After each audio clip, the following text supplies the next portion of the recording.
সাহাবীদেরকে সত্যের বার্তা বলি, তারা রাসূলুল্লাহকে এমন ভাবে ধারণ করতেন, এমন ভাবে রাসূলুল্লাহকে ধারণ করতেন, এর মাঝে কোনো ক্রোধ ছিল না। সুবহানাল্লাহ। অতএব আমরাও রাসূলুল্লাহকে অনুসরণ করব। কিভাবে অনুসরণ করব?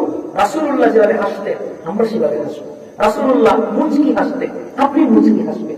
রাসূলুল্লাহ যেরকম সুন্নতি ড্রেস পরতেন, আপনি ওরকম সুন্নতি ড্রেস পরেন না। রাসূলুল্লাহ যেভাবে দাড়ি রাখতেন, আপনি ওভাবে দাড়ি রাখবেন।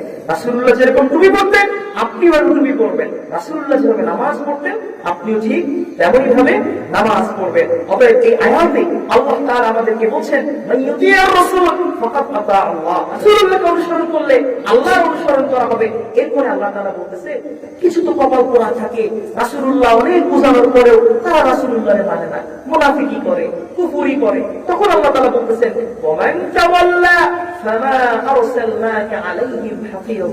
রাসূল হে, যারা এর পরেও আপনি বলার পরেও, আমি বলার পরেও আপনার অনুসরণ করে না, আপনার অনুসরণ করে না, ওয়ামান তাওয়াল্লা মা আরসালনাকা আলাইহিম হাফিযা, তাদের পাহারা দেওয়ার জন্য আপনাদের পাঠানো হয় না, তাদেরকে শুধু বোঝানোর জন্য পাঠানো হয়েছে। তারা যদি নিজেদের কপাল নিজেরা পড়ে, রাসূলুল্লাহ কি করা, আল্লাহর কি করা?